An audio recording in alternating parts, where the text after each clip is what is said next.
ऐसा होगा अगर मैं ये बोलूं कि आपकी मोटरसाइकिल जो चल रही है उसमें जितना पेट्रोल लग रहा है उससे ज़्यादा पेट्रोल वो चलने के बाद बना रही है। और ऐसी ही कुछ टेक्नोलॉजी भारत ने कल अचीव की है जिसका नाम है FBR। अब FBR में होता क्या है, ये जो फास्ट न्यूरॉन्स और प्लूटोनियम और यूरेनियम है ना, इन दोनों को बर्न करके ये प्रोड्यूस करता है Pu-239, मतलब कि फिर से प्लूटोनियम बना रहा है। पर ये वाला प्लूटोनियम और ये वाला प्लूटोनियम दोनों अलग अलग है। देखो अभी तक ये टेक्नोलॉजी ना खाली रशिया के पास ही है, अमेरिका का पास भी नहीं है। और इंडिया और चाइना इन दोनों की रेस में। अब चाइना के पास तो थोरियम है नहीं तो वो इस पे ज्यादा काम कर नहीं रहा है, बट इंडिया पे वर्ल्ड का 2/3 थोरियम है तो वो उसके ऊपर काम कर रहा है। बाकी दूसरी कंट्रीज अभी बहुत पीछे है। होमी जहांगीर बाबा थे ना, उन्होंने 3 स्टेप्स का प्लान डिवाइस किया था और हम स्टेप 2 पर पहुंच चुके हैं। फर्स्ट स्टेप हमने पहले ही कंप्लीट कर लिए, पता है। सेकंड स्टेप में हमने कल प्रोटोटाइप लॉन्च कर दिया। देखो भाई, जब FBR होता है ना तो अपना प्लूटोनियम बनता है और प्लूटोनियम से हम न्यूट्रॉन्स बनाते हैं और न्यूट्रॉन्स कन्वर्ट करते हैं थोरियम को अनलिमिटेड एनर्जी के अनदर फॉर्म U-233 में। तो जैसे हमारे पास में U-233 आएगा ना, हमारे पास में लॉन्ग टर्म के लिए बहुत ज़्यादा एनर्जी आ जाएगी।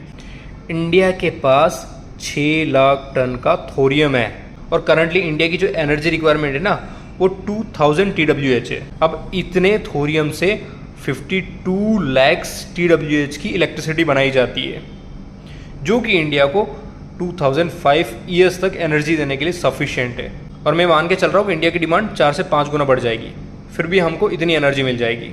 और ऐसा ही नहीं, हम पूरी दुनिया को 170 साल तक ग्लोबली एनर्जी दे पाएंगे अगर हमने ये एनरिचमेंट कर लिया और स्टेप 3 कंप्लीट कर लिया।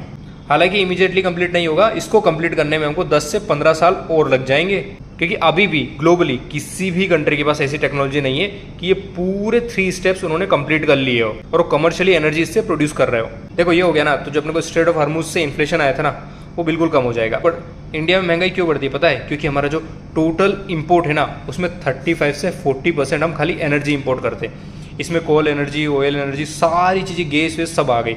अब ये जो 35 to 40% है ना हमारा टोटल इंपोर्ट, उसमें हम 85 to 90% तो खाली ऑयल ही इंपोर्ट करते हैं। अब सोचो हमारे पास इतनी ज़्यादा एनर्जी आ जाएगी तो फिर तो भाई हमको ज़रूरत ही नहीं है, हम इलेक्ट्रिक की बैटरी बनाएंगे और उसी पे चलाएंगे। आप सोचो आपके घर पे जो बिल आ रहा है वो 1 या 2 रुपये आ रहा है तो कितना अच्छा होगा। मतलब यूँ सोच लीजिए कि आज से 10-15 साल बाद यानी 2045 तक आप सबके घर पर जो इलेक्ट्रिसिटी आएगी ना वो टोटली फ्री हो जाएगी। कितना बड़ा अचीवमेंट है। और अगर आप भी चाहते हैं ना इंडिया ऐसे ही प्रोग्रेस करता रहे तो इस वीडियो को लाइक ज़रूर कर दें।